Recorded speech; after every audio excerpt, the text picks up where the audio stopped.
Salut à toi, j'espère que tu vas bien. Aujourd'hui, on va parler de quelque chose de très important.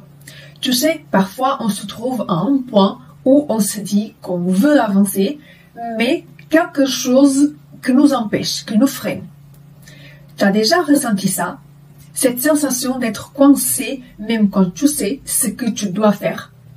Eh bien, la vérité, c'est que tout ça est souvent dû aux émotions, aux croyances qu'on nous porte depuis l'enfance. Et tu sais quoi? C'est ces émotions qui nous bloquent, mais elles ne sont pas là par hasard. Alors pour ça, aujourd'hui, on va explorer pourquoi. Tu t'es déjà retrouvé à avoir cette sensation de vouloir avancer, mais que quelque chose te retient? Tu sais ce que tu dois faire, mais chaque fois que tu t'apprêtes à le faire, cette petite voix te dit « Non, tu ne peux pas » ou « Ce n'est pas pour toi ». C'est comme si quelque chose t'empêchait de franchir le cap, n'est-ce pas?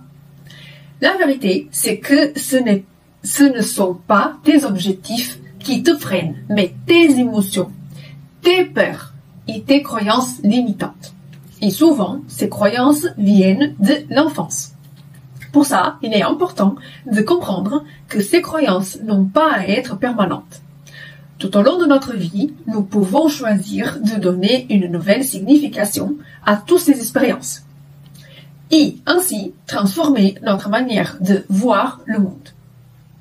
Nous ne sommes pas condamnés à vivre en fonction de ce que nous avons appris dans notre enfance.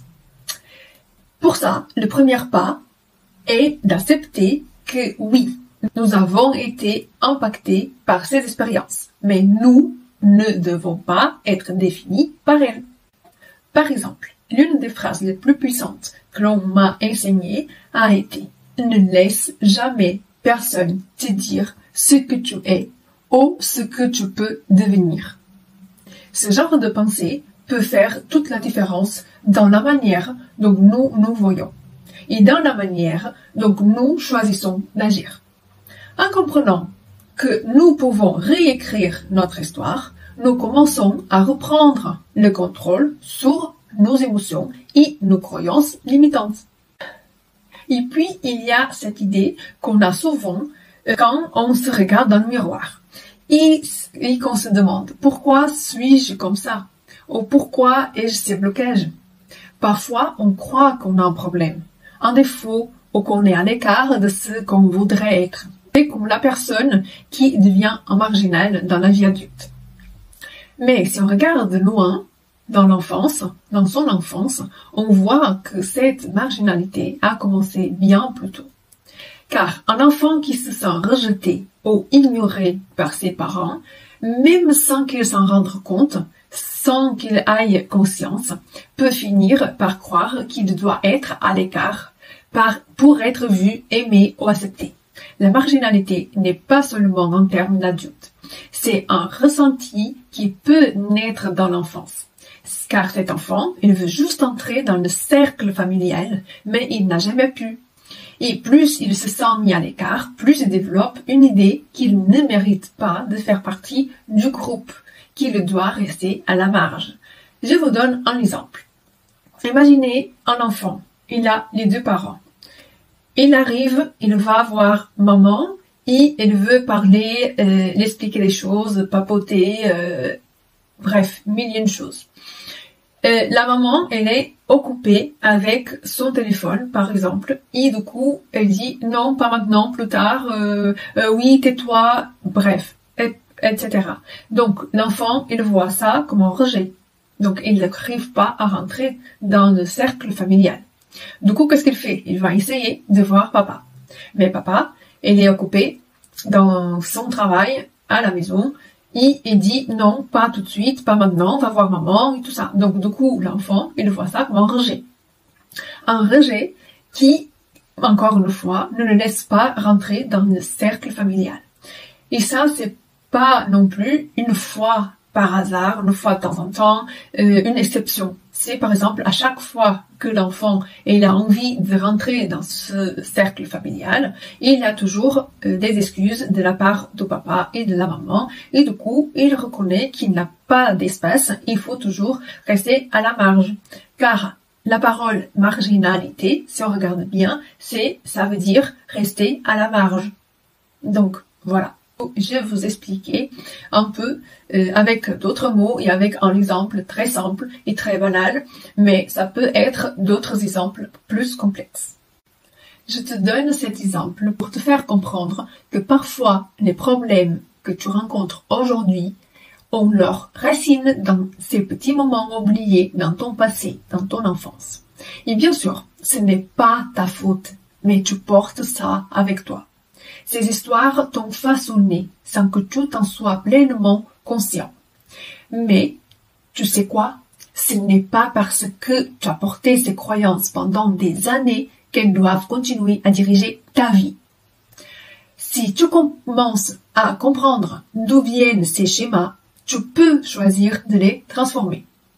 Moi, je me suis rendu compte que j'avais internalisé tout ça. Les jugements, les paroles, tout ce que j'ai vécu. Par exemple, si tu t'es toujours vu la personne à l'écart, tu peux aujourd'hui choisir de te voir au centre. La véritable transformation commence avec la prise de conscience qui tu as le pouvoir de changer ce que tu crois être. Car quand tu sais pas la vérité, tu peux toujours dire « je ne savais pas ». Maintenant que tu as vu cette vidéo, tu connais la vérité et tu peux plus dire que tu ne savais pas. Maintenant, tu as toutes les cartes en main, c'est à toi de décider, de choisir.